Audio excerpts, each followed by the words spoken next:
Hello and welcome to the latest episode of Empire Sports Talk. I am your host, Roman Gennaro. Let's get right to today's show, because after 108 years, Cubs fans, the curse is finally over. You may not have believed in the curse, Billy Goats, Black Cats, whatever you want to say, Steve Bartman, but whether you believe in the curse or not, the longest drought in sports history has come to an end, as the Chicago Cubs defeated the Cleveland Indians in 7 games on Wednesday night to win their first championship since 1908.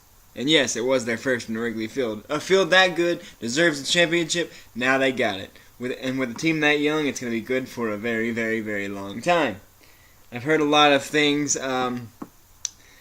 What was interesting to me, and I read this the other day, that it's all about coincidences.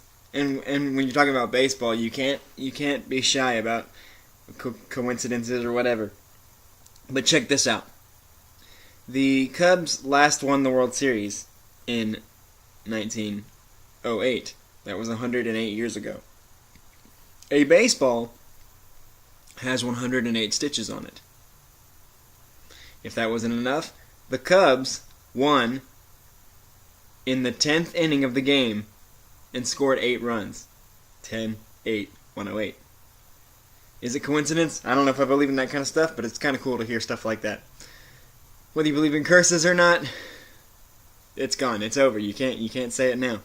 Now the longest drought in sports belongs to the Arizona Cardinals. I previously thought it was the Cleveland Indians that haven't won since 1948, but the Arizona Cardinals in football have not won the Super Bowl since 1947. Or I guess the NFL championship since 1947. So technically, the Arizona Cardinals are next on the list. Then after them is the Cleveland Indians and the Cleveland Browns, so on and so forth.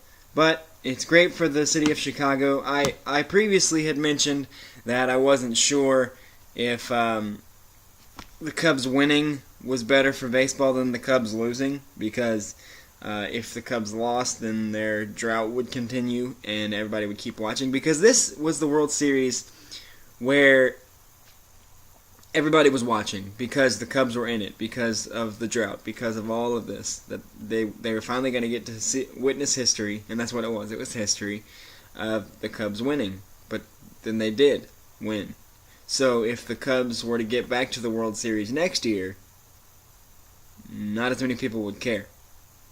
Not as many people would watch, because the drought's over, because there's nothing to watch as far as the Cubs are concerned. The Cubs were the best story in baseball that we've had probably ever, actually.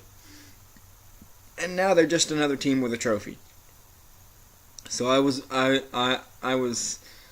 worried that the Cubs winning would be bad for baseball, because there's no big stories. The biggest drought in sports history is now over. What's going to happen to the sport? It already gets the lowest ratings, blah, blah, blah.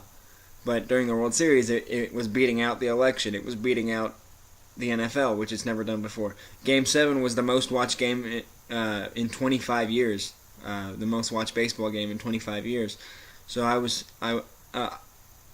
during the series, I was worried that if the Cubs won, it would be bad for baseball. But after seeing the win and seeing the videos of reactions and seeing all the tributes that that companies are putting out and all of these things, there's no way this could be bad for baseball. This is the best thing. Everybody is watching this. The Cubs are everywhere. They've obviously they won. Everybody was watching. There's been tributes from Budweiser and other large companies because the Cubs won. And the players are everywhere. David Ross, Anthony Rizzo, and Dexter Fowler showed up on last week's Saturday Night Live to be in a sketch. Or 2 sketches, actually, with Bill Murray. Bill Murray was in one of those sketches with them. And now they're scheduled to be on The Tonight Show with Jimmy Fallon this week.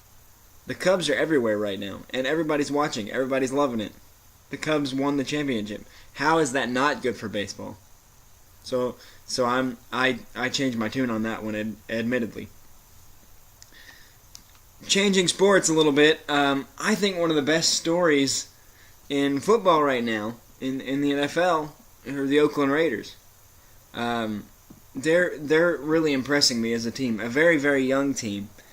On Sunday night, they beat the defending champion Denver Broncos 30-20, and they looked unbeatable in that game. Everybody played well. The defense played well. The offense, Derek Carr, even the punter Marquise King, who after seeing his antics after a couple of good punts, he's probably one of my favorite players in the league right now. And they just looked good. And then they also survived last week 23 penalties, an NFL record, 23 penalties, and still won the game.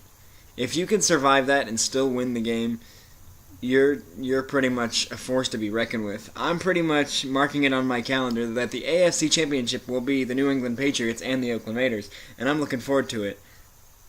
In fact, and this may be a bold prediction beyond all bold predictions, and I may eat my words here sooner rather than later, but with Tom Brady getting close to retiring, and Bill Belichick, he can't coach forever, so on and so forth, I believe that the Oakland Raiders, as long as the core is together, Jack Del Rio, Khalil Mack, Derek Carr, Amari Cooper, Michael Crabtree, the young guys, Michael Crabtree's not that young, but those other three guys, the young guys that are there, if they stay there long term, that the Oakland Raiders could be the next New England Patriots, in that they're good for the next 10, 15 years. I'm not saying they are the Patriots. I'm not even saying they'd beat the Patriots this year. I'm saying once Tom Brady is a thing of the past, once Bill Belichick decides he's finished coaching, if that Oakland team is still, if the nucleus is still together, if they're still drafting the way they've been drafting, because that's how they built this team. They've built this team through the draft. They drafted Derek Carr. They drafted Khalil Mack. They drafted Donald Penn. They drafted Amari Cooper. They drafted Latavius Murray. They signed Michael Crabtree. As long as they keep building the way they're building and they keep being coached like they are, then I think the Raiders have a chance to be the next New England Patriots, the next big powerhouse of the NFL. That's saying a lot, I know, but that's my bold prediction for the week. And is there anybody more menacing? I was looking at the game this week. Is there anybody more intimidating, just walking up and down the sidelines, than Jack Del Rio? He dressed in all black and just watching, just pacing and watching on the sideline. That was intimidating, man. So I think the Raiders are set up to be successful for a long time, possibly the new New England Patriots. I heard something interesting this week, kind of in the vein of the Raiders, and I won't name names, but I heard somebody say, and I've heard this before, but I heard somebody say that Derek Carr is going to be a good player, but he's not going to win a Super Bowl. That he's not going to win his team a Super Bowl. I've heard this a lot, where analysts or people that I've talked to have said, "Oh, so and so is good, but they're not going to win a championship. They're not going to win. They're not going to lead their team to a championship." And that's why it bothers me, because the same person I heard that from said, "Oh, well, I think that we'll either see the Patriots or the Raiders in the Super Bowl this year." So how can you say, "Oh, well, so and so is not going to win a championship, but they're going to get there," or "Oh, well, but they can't win that one game"? How do you know? Like, Derek Carr's a second, third year player. He's very, very young at this point, 25 years old. But I've heard that a lot, and I don't like it. I mean, people have said, "Oh, Matt Ryan's not going to win his team a championship," or Matthew Stafford's not going to win his team a championship, or whatever. Maybe. But those two guys are having the best seasons of their careers. And let's talk about Joe Flacco for a minute. Joe Flacco is one of the most average quarterbacks in this league. Week in and week out, year to year, he's the most average quarterback in this league. Some would say he's not going to win his team a championship, but oh wait, he did.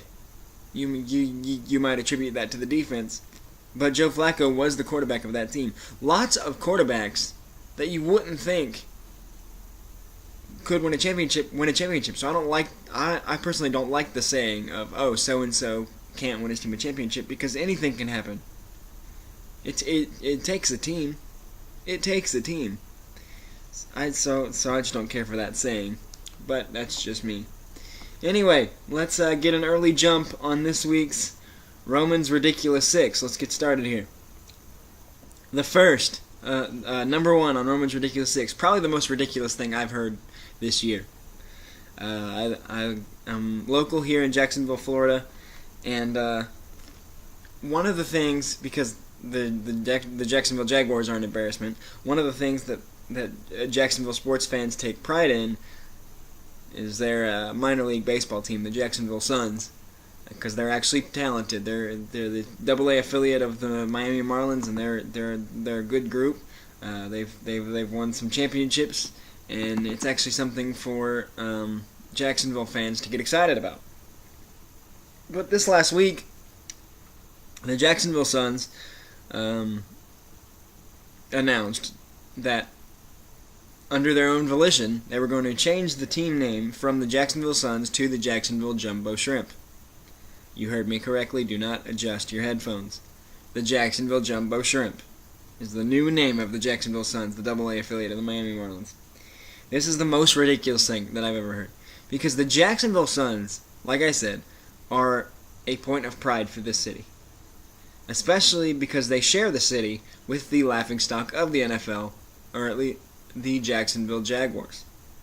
You don't think the Jacksonville community deserves something to be proud of, and you take that something to be proud of and you turn it into the laughingstock of minor league baseball, which can be enough of a laughingstock by itself. But minor league baseball is fun. Blah, blah, blah. You could say this name change is fun. This name change is not fun.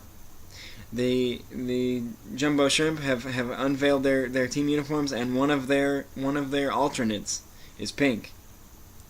And apparently this new owner of the team is the same owner that took control of another team and changed their name to the Akron Rubber Ducks.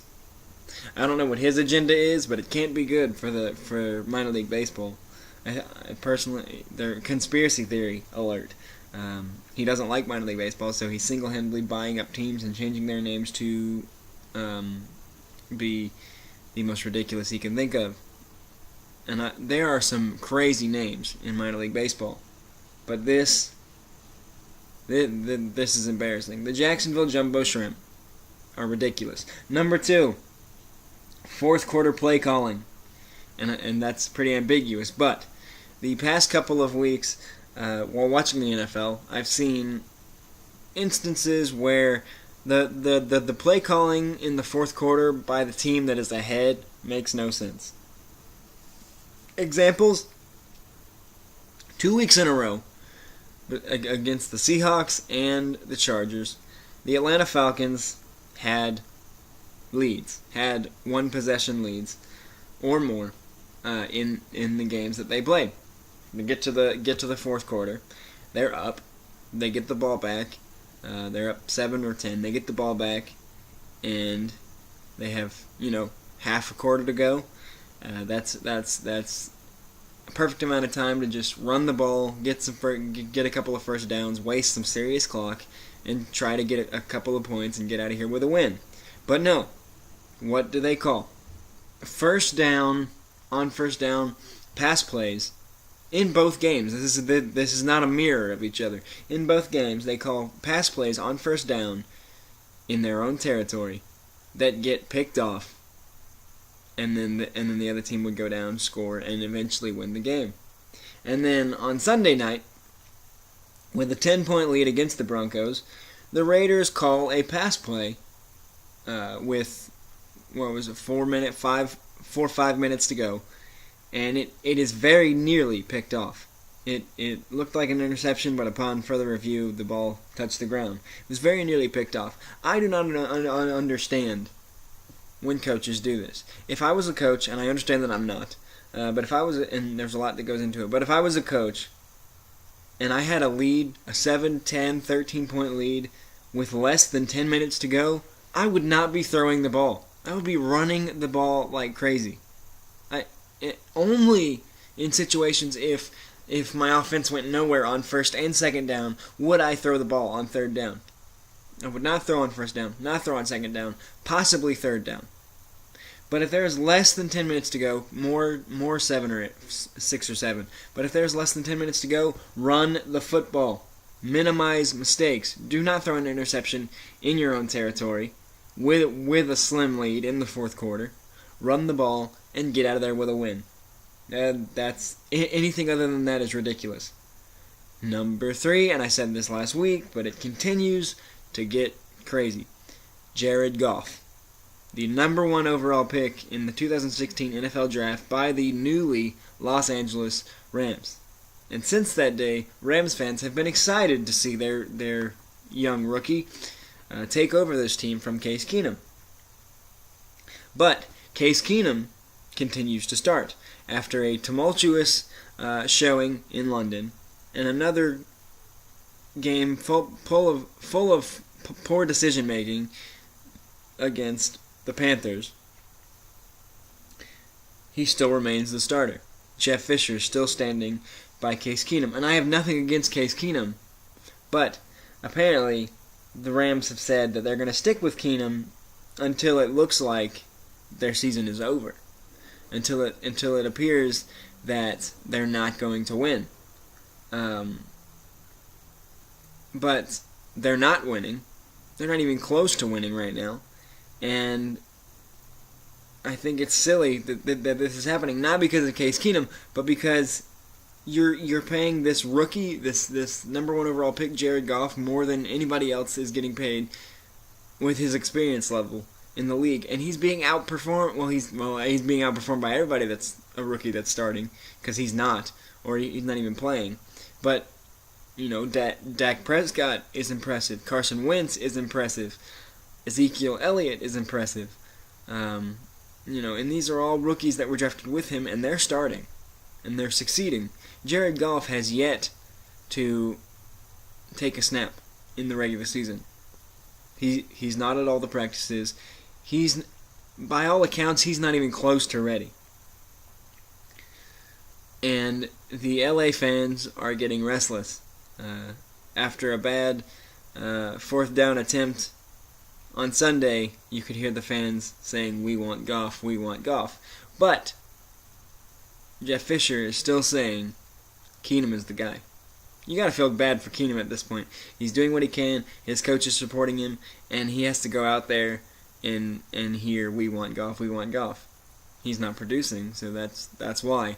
But it's not about him. The fact that they're paying this guy, that they made this selection, and they're paying this guy, and he hasn't even taken a snap, and apparently he's not even close to taking snaps, that's a huge mistake by the Rams. I could give you a list of guys that I would have taken before Goff.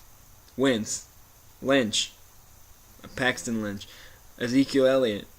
Those are 3 guys off the top of my head that I would have taken before Jared Goff. And he's not even close. And he probably will not start until the Rams are officially eliminated from the playoffs. And then they're looking for next year. You do not buy a number 1 overall pick for next year. That is an unwritten rule.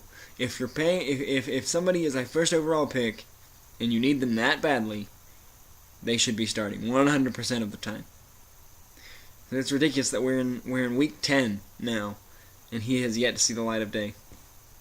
It's ridiculous. Number 3. That was number 3. Number 4 on Roman's ridiculous 6. Aaron Rodgers. Again, the Packers are still struggling after a loss this week to the Indianapolis Colts. Aaron Rodgers said, "We need to look in the mirror. I have passion." He basically said, "I have passion out there, so I don't know what our problem is." He kind of called out his teammates and said, I am doing my best. I am playing with heart. I am doing this. I am doing that, but it's not enough. Who else is out there that's not doing it? Let's not pull any punches. He's calling out his teammates. So a guy that, a former MVP, former Super Bowl champion, that is now publicly known as not getting along with his teammates, kind of being a loner, not having any friends in the locker room, that he's difficult for his coaches, that even his family finds him difficult. For a guy that is that notably difficult, to go out and publicly say, well, I'm doing my job, what about everybody else? Is that really the smartest move? Quick answer, no, that's not.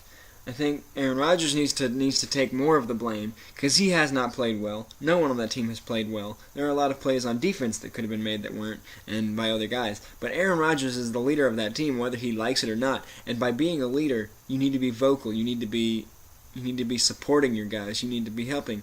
You need to be taking responsibility. And he's not doing that. He's deflecting.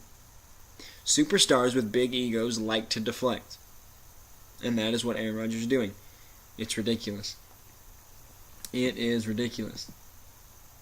Number 5 on Roman's Ridiculous 6, the Golden State Warriors. They are 5-2. But compared to last year's team, their chemistry is off. They're still trying to figure out how to play with 4 superstars now. Steph Curry, Kevin Durant, Klay Thompson, and Draymond Green. And a new rotation. Harrison Barnes is gone. Andrew Bogut is gone. It's really hurt their depth this season. And we knew when Kevin Durant decided to join Golden State that there would probably be some chemistry issues, that at least one guy was going to get frustrated because he's not getting his shots. Because that's the thing when you got a team full of superstars, you got to get them their shots because they're used to being the guy. Now, it looks like that guy is Klay Thompson. Klay Thompson is not shooting well. He's visibly frustrated. Draymond Green has had his issues, but on the court it looks like the guy that's being left out in the cold is Klay Thompson because of Draymond's defensive ability and just the size of the name of Kevin Durant and Steph Curry. It looks like Klay Thompson is being left out in the cold. Like I said, they are 5-2. They're gonna figure out how to play together at least this year. But Kevin Durant's got an option to opt out and be a free agent after a 1-year run with the Warriors, which I believe he will do. And so this might be a 1-year experiment for Golden State. They're 5-2 at this point, but their chemistry looks off. They have 4 superstars vying for the spotlight, so that never works. So we'll have to see how that works for Golden State. But I thought the whole thing was silly, trying a super team of 4 guys that are used to taking their shots, that at one point or another in their careers were the stars. Draymond Green was the Michigan State Spartans. Klay Thompson and Steph Curry were equal footing for most of their career until 2 years ago. Kevin Durant was the guy at Texas, was the guy in Seattle, now Oklahoma State, or Oklahoma City, sorry. And now all these guys are having to go together, and that doesn't always work. Number 6, and finally on Roman's Ridiculous 6, has a little bit to do with the Warriors. Ever since the Warriors blew a 3-1 lead to the Cleveland Cavaliers and lost the NBA Finals, the Cavs have been giving them a hard time about that. Even coming into this year, they on the Cavs championship rings, it nodded toward the 3-1 blown lead. At a Halloween party hosted by LeBron James, he had cookies that were shaped like tombstones, and 2 of the tombstones had Steph and Klay written on them, and giving him a hard time about blowing the lead in the NBA Finals. But then comes the World Series, and every member of the Cavs gave their full support to the Cleveland Indians against the Chicago Cubs. The Cleveland Indians had a 3-1 lead. What do? The Indians blow the 3-1 lead to the Cubs, and the Cubs win the World Series. Suddenly, it gets more interesting, because now everybody else in the NBA, not everybody else, but especially the Warriors, are getting a little bit of a chuckle out of this. They still lost the NBA Finals, so they can't really get too excited about it. But they're getting a little bit of a chuckle about the fact that Cleveland baseball, not basketball, baseball, blew the same lead that the Golden State Warriors did. So now it takes a little bit of the air out of the sails of the Cleveland Cavaliers. Again, the Cleveland Cavaliers get the last laugh because they have the hardware. But if you're going to go that hard after the season, when a new season starts, at the team, at your opponent in the NBA, in the previous year's NBA Finals, you're going to take some backlash when the baseball team from the same city does the same thing. So a little bit of karma for the Cavs, but like I said, they ended up with the hardware, so it's hard to be too harsh on them there. And that is all I have for Roman's Ridiculous 6. If you have any suggestions for future topics in the Ridiculous 6, things that you find ridiculous in the sports world, please let us know on our Twitter, Empire Sports Talk, or no, the Twitter is at Empire Sports Guy, the Facebook is Empire Sports Talk, and you can check out our YouTube channel, Empire Sports Talk, and comment there if you have any future topic ideas.